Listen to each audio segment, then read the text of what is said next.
Good to have you back. This is Environmental Intelligence, Episode 12. It's March 20th, 2026. Friday briefing. Let's cover what matters before the weekend. The Lee. Ad story this week comes from the St. Clair River corridor, where Aamjiwnaang First Nation has publicly demanded full spill details and a comprehensive remediation plan from Suncor following an unauthorized discharge from the company's Sarnia refinery. The nation, whose reserve sits directly downstream on the Canadian side of the river, reports it was not contacted in real time despite the release reaching navigable waters that form part of their traditional territory and the Great Lakes system. This incident has triggered renewed scrutiny across Ontario's industrial sector regarding both the technical adequacy of spill response and the effectiveness of Indigenous notification protocols. For those of U.S. supporting refinery, pipeline, or petroleum storage clients in the province, the case serves as a clear reminder that notification failures can generate regulatory and reputational exposure even when final environmental impacts are ultimately assessed as limited. Practitioners should treat this as an opportunity to pressure test existing programs rather than waiting for formal enforcement. Ontario is once again confronting questions about how quickly industrial operators must inform downstream Indigenous communities when releases reach the St. Clair River or other shared waterways. The river forms a critical hydrological link between Lake Huron and Lake Erie, supporting both ecological values and long-standing Indigenous uses for fishing, gathering, and cultural practice. Aamjiwnaang First Nation has stated it learned of the release through indirect channels rather than direct notification from the operator or provincial authorities, leaving leadership without timely data on volume, composition, or potential downstream effects. From a practitioner perspective, this highlights a persistent gap between the letter of Ontario's spill reporting rules and the operational reality of how quickly information must travel when receptors include First Nations reserves with constitutionally protected rights. The situation also underscores the practical challenges of managing diluted bitumen or light crude in fast-moving riverine systems, where partitioning to sediments and interaction with aquatic life can evolve rapidly in the first few hours. No equivalent feed, rail or provincial regulatory changes, new guidance documents, or enforcement bulletins were announced this cycle. That relative quiet on the policy front does not, however, reduce the immediate compliance pressure created by this incident. For consultants and council managing industrial sites near the Great Lakes, the takeaway is clear.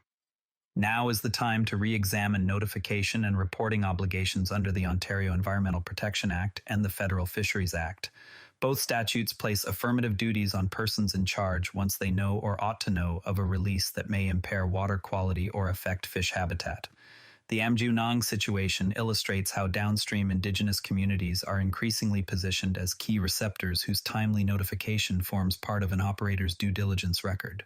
The incident highlights ongoing gaps in real-time notification to downstream Indigenous communities and local authorities under Ontario's spill reporting framework.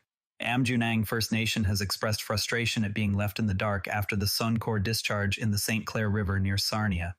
Leadership is seeking precise information on the exact volume released, a thorough root cause analysis, and a credible time-bound remediation plan that addresses both short-term containment and longer-term monitoring of sediment and biota.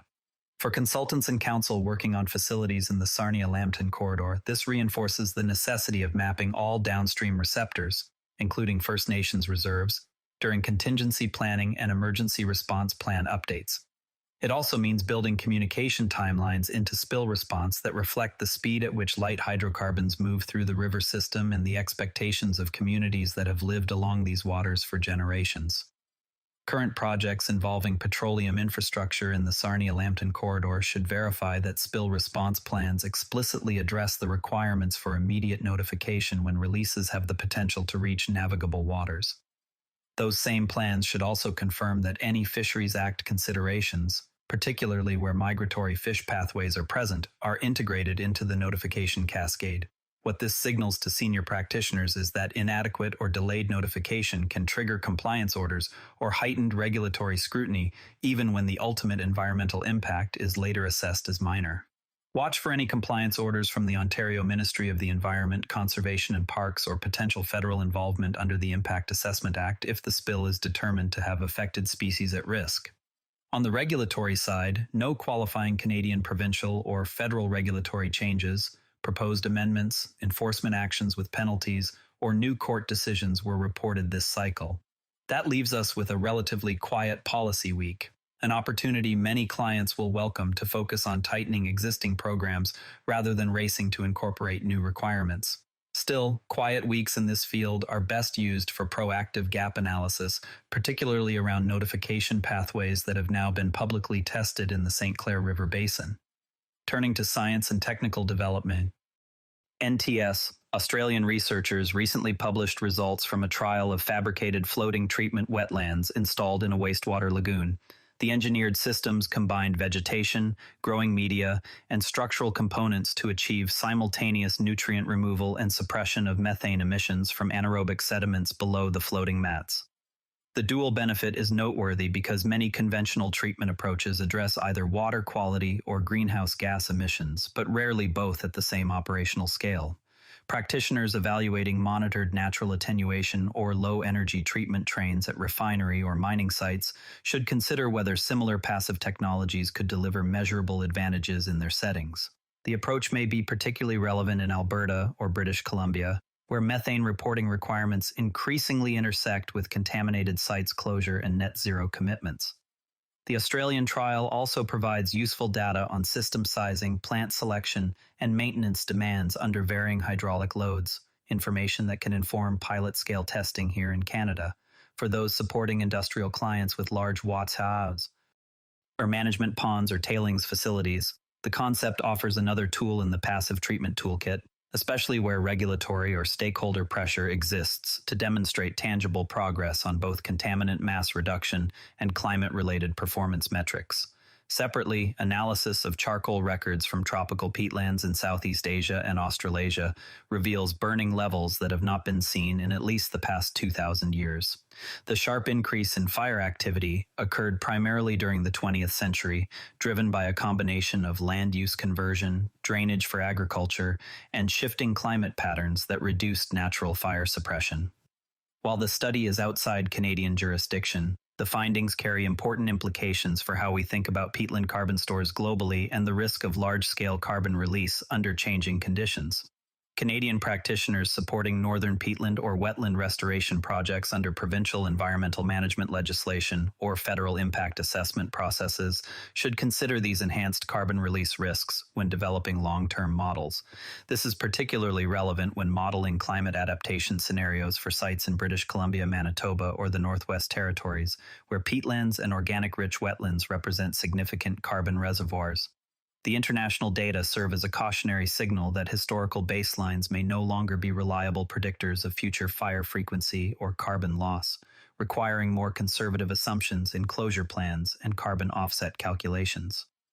In industry practice, the Aamjiwnaang situation creates immediate pressure on operators to improve both the speed and transparency of notification when releases reach navigable waters. Environmental managers and consultants supporting petrochemical facilities in Ontario should review and update community engagement protocols accordingly. This includes verifying that emergency response plans contain direct, pre-established notification pathways to affected First Nations at the same priority level as provincial and federal regulators.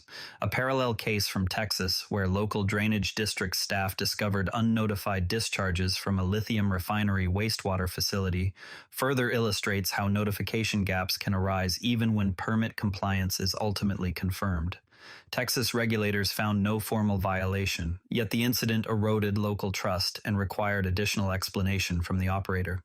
Canadian practitioners overseeing battery material or critical minerals projects in Ontario or British Columbia would be well advised to confirm that wastewater discharge monitoring and reporting requirements are fully integrated into contractor and operator training programs to prevent similar failures. Now, speaking of notification and Indigenous engagement following petroleum spills in navigable waters, it is worth reflecting on the operational reality many of you will face. You arrive on site at 6:15 a.m. after an overnight alarm from a refinery's stormwater outfall in the Great Lakes Basin. Lab results later confirm elevated petroleum hydrocarbons in the St. Clair River. The immediate regulatory and relational question is not simply how much was released, but whether downstream First Nations and local drainage authorities received timely, accurate information.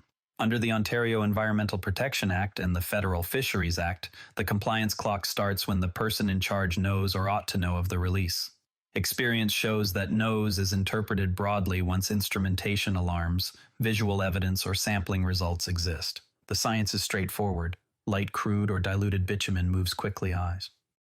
N-riverine systems and sorbs to sediments differently than BTEX compounds behave in groundwater, triggering different water quality benchmarks depending on whether the receiving water supports fishing, drinking, or cultural use. Yet the regulatory submission that matters most is the incident report that aches the ministry, the affected nation, and potentially Transport Canada within hours, not days. Senior practitioners keep a pre-drafted notification template on their phone that includes GPS coordinates, estimated volume, analytical parameters already triggered, and direct contact information for the nearest First Nation environmental office. What separates experienced consultants is the recognition that the formal spill report is only half the deliverable. The parallel Indigenous engagement log, complete with timestamps and copies of shared data, often determines whether a project stays on schedule or enters protracted negotiation. Regulators and courts are increasingly viewing inadequate notification as evidence of systemic non-compliance, even when the actual environmental impact is later deemed minor. The most common mistake remains treating Indigenous notification as a post-incident courtesy rather than a parallel compliance and relationship management stream.